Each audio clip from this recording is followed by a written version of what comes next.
Hello students, this is Pratima Baura. Today we will continue after circadian rhythms. What are circadian rhythms? Now today we are going to take that what factors can change circadian rhythms. ऐसे कौन से factors हैं जो circadian rhythm को change करने में role play करते हैं? Changes in our body and environmental factors can cause our circadian rhythms and the natural light dark cycle to be out of synchronized.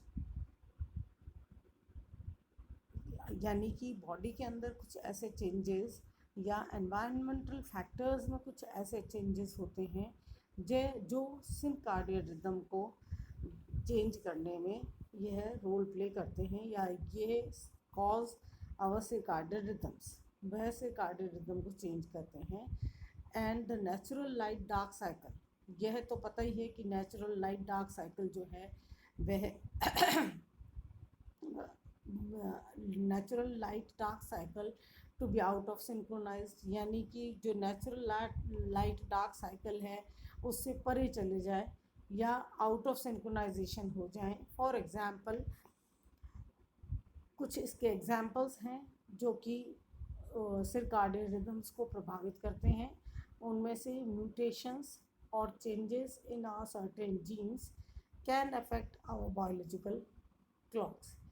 तो यदि म्यूटेशंस हो जाएं और कुछ जीन्स के अंदर जो है अनवांटेड चेंजेस हो जाएं, यह हमारे बायोलॉजिकल क्लॉक्स को प्रभावित करता है.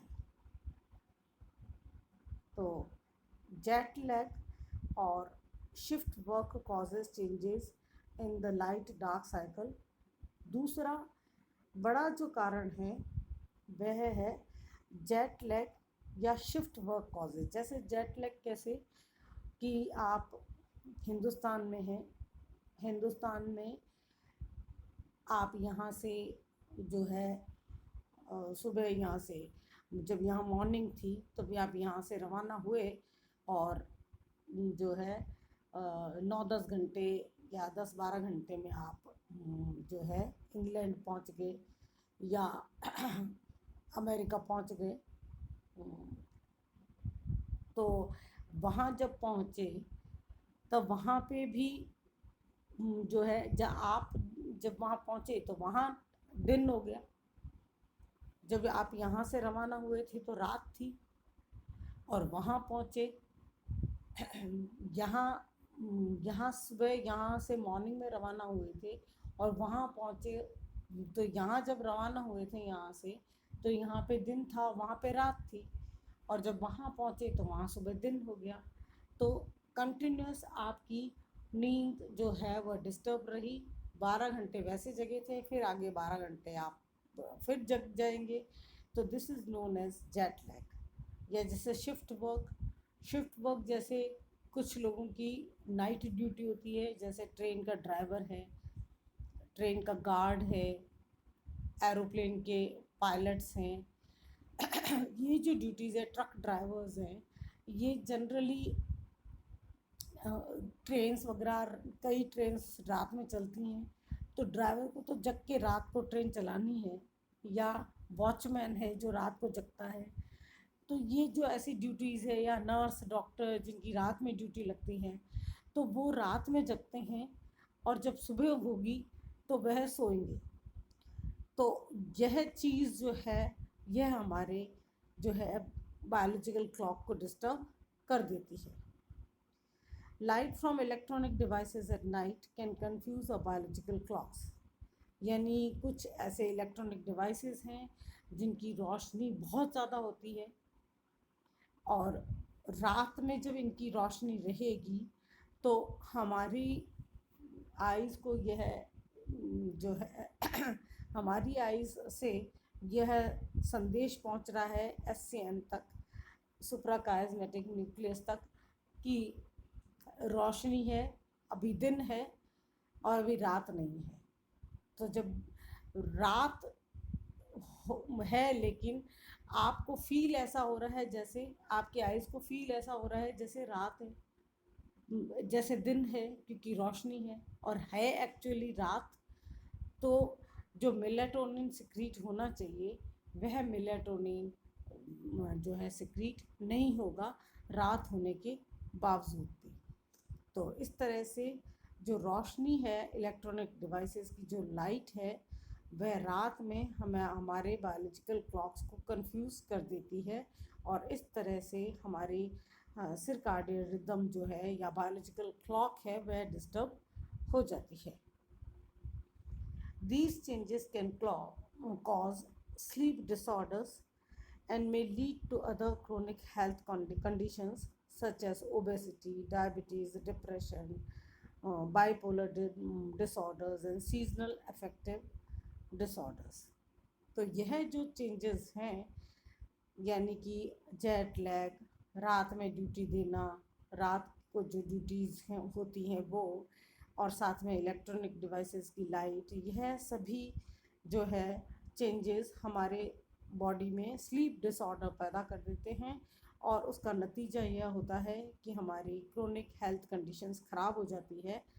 हमारी हेल्थ कंडीशंस जो है वह बहुत बुरी स्थिति में पहुंच जाती है, जैसे कि ओबेसिटी, मोटापा, डायबिटीज़ होना, डिप्रेशन आना, बाइपोलर डिसऑर्डर्स, हमारी बॉडी में बाइपोलर डिसऑर्डर्स हो जाते हैं, एंड सीजनल अफेक्टिव डिसऑर्डर्स, यानी सीज़न को पहचानने में भी हमारे डिसऑर्डर्स बॉडी में हो जाते हैं। तो इस तरह से यह सारे कॉम्प्लिकेशंस इस बायोलॉजिकल क्लॉक या सर्काडियन रिदम के प्रभावित होने से होता है। यह एक ग्राफ बताया गया है जिसमें टाइम ऑफ द डे, एक तरफ टाइम ऑफ द डे है और दूसरी तरफ ब्लड मेलाटोनिन है। तो 7 PM रात को 7 बजे से जो है वापस रात को 7 बजे तक का इसके अंदर ग्राफ दिखाया गया है। इसके अंदर नॉर्मल मेलाटोनिन प्रोफाइल यह है कि रात 7 PM पे जो है वह मेलाटोनिन सिक्रीज होना शुरू होगा और करीब 11 बजे जो है चरम सीमा पे जो है 11 बजे करीब जो है वह ज़्यादा सिक्रीट होना चालू हो जाएगा और रात को 3 बजे मेलाटोनिन, 3 बजे या 2 और 3 के बीच में करीब मेलाटोनिन का सिक्रीशन हाईएस्ट लेवल पे होगा और उसके बाद में 3 बजे के बाद में जो है शार्प डिक्रीज़ होना शुरू होगा और करीब सुबह 7 बजे जो है वह मेलाटोनिन का सिक्रीशन बिल्कुल कम हो जाएगा और उसके बाद में मेलाटोनिन का सिक्रीशन कम होके एकदम नॉर्मल सा रहेगा। और दूसरी तरफ इस डायग्राम में ये दिखाया गया, इस ग्राफ में दिखाया गया है कि जो डिस्टर्ब्ड सर्काडियन रिदम है या बायोलॉजिकल क्लॉक है उसके अंदर डिस्टर्ब्ड मेलाटोनिन सिक्रीशन दिखाया गया है, यानी ब्लड के अंदर जो मेलाटोनिन का लेवल है वह डिस्टर्ब्ड हो चुका है। जैसे इसके अंदर दिखाया गया है 7 PM शाम को जो है वह हल्का हल्का राइज़ होगा, 2 बजे के करीब हल्का सा राइज़ होगा, फिर वापस डिक्रीज़ होना शुरू हो जाएगा, फिर सुबह 7 बजे के बाद में शार्प इंक्रीज़ होना चालू होगा, दोपहर में जो है 12 बजे जो है शार्प मेलाटोनिन का सिक्रीशन सबसे ज़्यादा होगा और वापस शाम होते होते 7 बजे शाम को वापस डिक्रीज़ होना शुरू हो जाएगा, जबकि शाम को 7 बजे तो इंक्रीज़ होना शुरू होना चाहिए। तो यह जो डिस्टर्ब्ड मेलाटोनिन सिक्रीशन का जो है यह जो डिस्टर्ब ग्राफ बताया गया है मेलाटोनिन सिक्रीशन का, यह उन्हीं में होता है जिनमें या तो जेट लैग हो गया है या जिनकी रात को ड्यूटीज़ है और या कोई जीन म्यूटेशन हो गया है, उस कारण से यह ऐसा हो सकता है।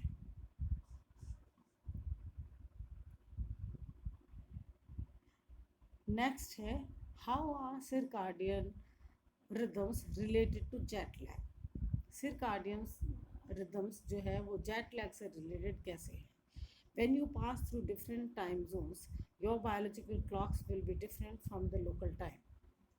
जब आप जो है आप पास करते हो डिफरेंट जोन से, जैसे कि इंडिया से हम अमेरिका जा रहे हैं तो बीच में डिफरेंट जोन्स आएंगे, और यूरोप आएगा, फिर अफ्रीका आएगा, फिर अमेरिका आएगा, तो हम अलग अलग जोन से निकलेंगे तो उस समय बायोलॉजिकल क्लॉक जो है लोकल टाइम के अकॉर्डिंग विभिन्न होती रहेगी। For example, if you fly east from California to New York you lose 3 hours.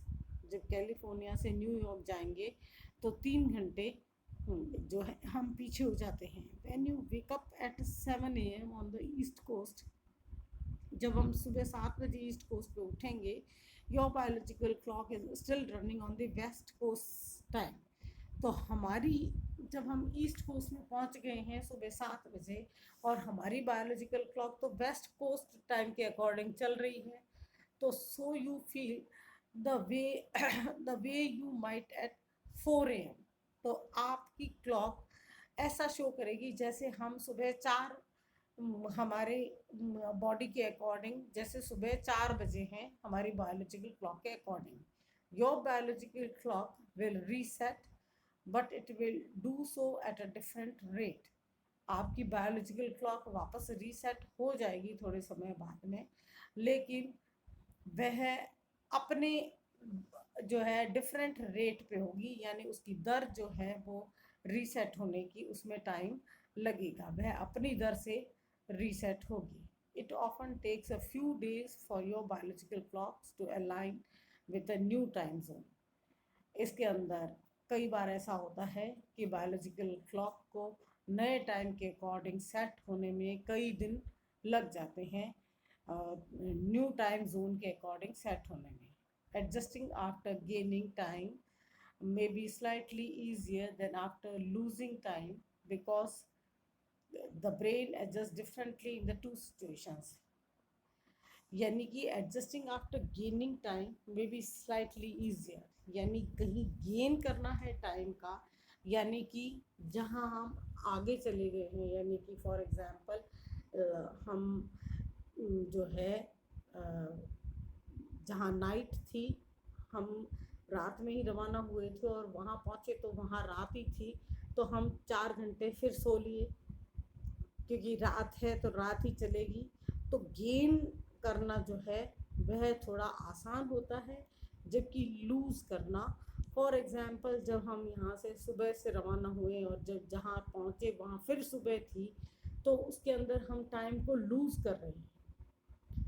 तो brain adjust differently in 2 situations. तो इस तरह से ब्रेन का एडजस्टमेंट 2 अलग अलग सिचुएशंस में भिन्न प्रकार से होता है।